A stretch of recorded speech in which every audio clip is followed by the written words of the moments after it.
Everyone thinks these three companies are winning the AI race.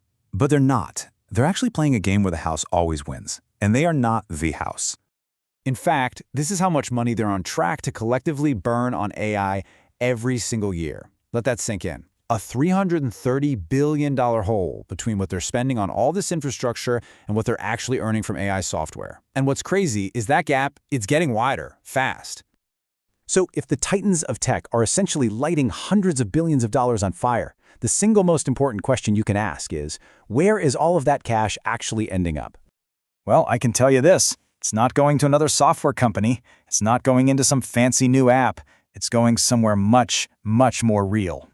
It's flowing down into the concrete beneath the cloud, into the physical world of steel and copper and pure power that makes our entire digital world even possible. Now, to really get what's happening here, you need to understand this isn't some simple boom and bust cycle. No, it's what the legendary investor Howard Marks calls an inflection bubble. See, unlike a speculative mania that just pops and then vanishes, this one leaves something permanent and valuable behind. It creates infrastructure that changes the economy forever.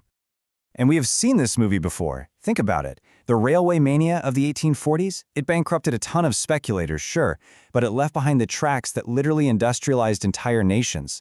The dot-com boom destroyed trillions in paper wealth, yeah, but it laid all the fiber optic cables that the entire modern internet runs on today. This AI build-out, it's creating the foundation for the next 50 years. But the real story, the one that matters, isn't what's happening on your screen. And this quote just nails the crucial point. The real bottleneck for AI is no longer the code, it's physics. The digital world has slammed into a hard wall, the physical world. You can't just code your way out of a gigawatt power shortage, and you definitely cannot download a multi-ton electrical transformer. This channel exists for one reason, to track these massive physical shifts right before they become obvious to everybody else. So let's start with that massive financial disconnect.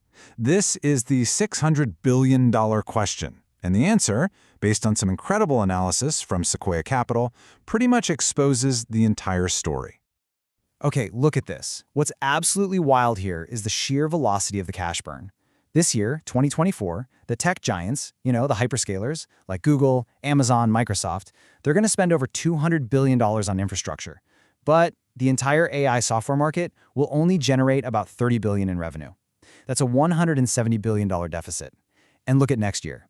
That deficit is projected to explode to over $330 billion. They're spending on hardware 10 times faster than the software is generating any cash. But wait, it gets even worse. Michael Burry, the guy from The Big Short, he points out this really dangerous accounting trick that's going on. So you have tech CEOs on one hand saying their AI chips are becoming obsolete faster than ever, but on the other hand, their accountants are actually extending the useful life of their servers on the books from, say, 3 years to 6 years. Why? It makes their profits look bigger today by just pushing the costs way off into the future. It's a huge contradiction that's hiding a massive risk. If the tech is getting old faster, the write-off should be happening sooner, not later. And then you've got this circular financing. So Nvidia invests hundreds of millions into a data center operator like CoreWeave. Okay, then CoreWeave turns around and uses that money, plus billions in debt that's collateralized by Nvidia's own GPUs to do what? To buy more Nvidia GPUs. You see the loop? It's this fragile feedback system that inflates revenue in the short term, and it is the exact same vendor financing model that the big telecom giants like Cisco and Lucent used right before the dot-com crash in 2000. Most channels stop right here. They see the financial risk, they call it a bubble, and they move on. But that's not the whole story, not even close. Because the real story isn't about finance. It's about the nightmare physics, the hard physical limits that money alone cannot solve. For 2 decades, U.S. electricity demand was basically flat. That era is over. Right now, data centers are consuming about 4% of all U.S. power. By 2030, that number is projected to hit 9%. They are on a path to literally double their share of the entire nation's electricity use in just a handful of years. A single large AI model can consume as much power as a small city. And the problem isn't just about generating more power. It's connecting it to the grid. In PJM, the nation's biggest grid territory, the time it takes to get a new project hooked up has just exploded. What used to take 2 years now takes 5 to 8 years. The grid itself is congested. You can have a fully permitted, ready-to-go data center, but if you can't get a connection, you basically own a worthless, stranded asset. And this This brings us to the most severe bottleneck in the entire system: large power transformers. The lead time to get one of these critical pieces of hardware has gone from under a year to over 3 years. There is only one domestic producer of the specialized steel needed to even make them. You can't build a data center, you can't build a substation, you can't build a factory without them. They are the gatekeepers of electrification. So this is the kind of deep breakdown you don't normally see. That's intentional. Subscribing just means you won't miss the next one.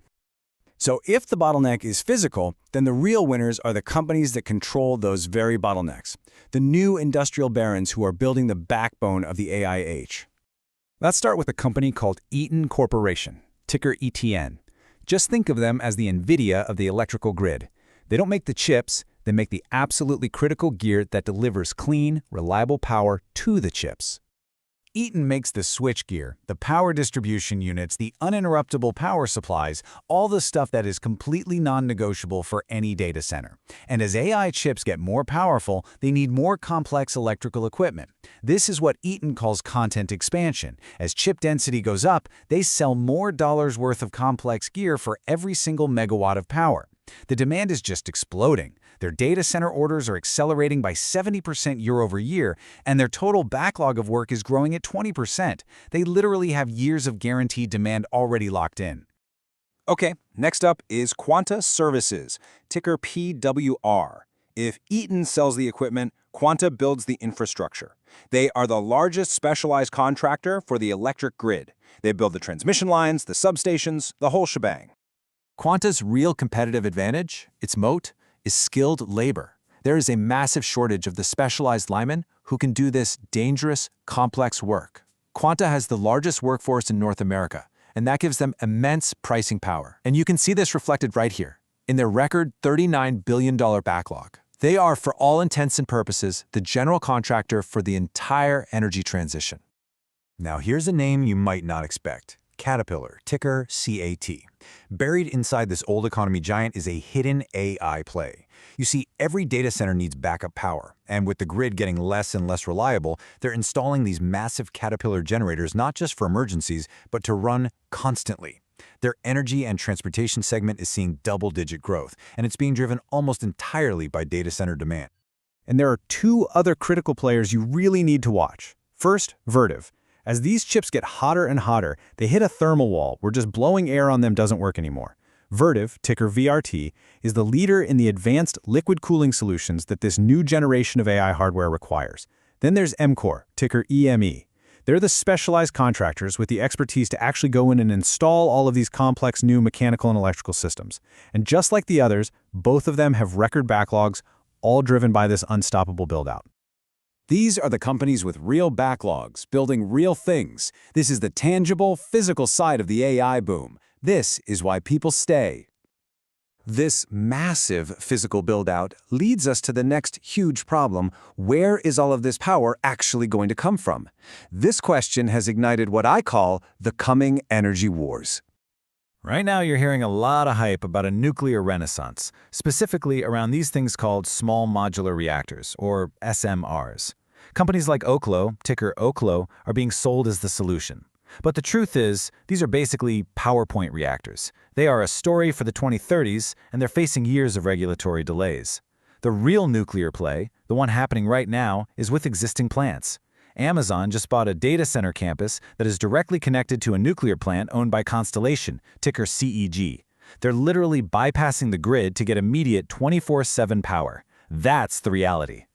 So until new nuclear can actually scale sometime in the next decade, there is only one fuel that can meet this immediate, massive demand for baseload power: natural gas. Companies like Bloom Energy, ticker BE, are deploying fuel cells that run on natural gas, which allows data centers to build their own power plants right on site in months, not the years it takes to wait for a grid connection. Natural gas is the only scalable bridge. It's that simple. And this brings us right back to the beginning, full circle. If this is the reality of the situation, we should be able to see the smartest money in the world moving to confirm it. And we can. We can literally see this shift happening in real time just by following the money. Hedge fund data shows a very clear rotation. They're trimming their exposure to the pure play tech stocks, and for the first time in years, they are now net long industrials and utilities. At the same time, private credit funds, the so-called smart money, are pouring billions into funding the construction of new data centers. The capital is flowing from the digital to the physical. So, the critical point is, how do you track this moving forward? Well, you watch the canaries in the coal mine. First, you watch those hyperscalers' depreciation schedules. If they're forced to shorten the useful life of their servers, it will absolutely crush their earnings. Second, you monitor transformer lead times. If they start to shrink, that's a sign the physical build-out is slowing down. Third, watch copper inventories on the London Metal Exchange. A sharp drop there signals the physical deficit is really here. And finally, watch the credit spreads on data center debt. If they start to widen, it means the lenders are getting nervous. Look, most people just watch the markets. This channel explains why they move. So subscribe if you want to stay ahead of that curve. You know, the old saying during a gold rush was to sell shovels. But this is different. This isn't just about selling shovels to the miners. The real question is this: what happens when you own the land, the water rights, and the electricity that the miners desperately need just to survive? Because that's where the real power lies.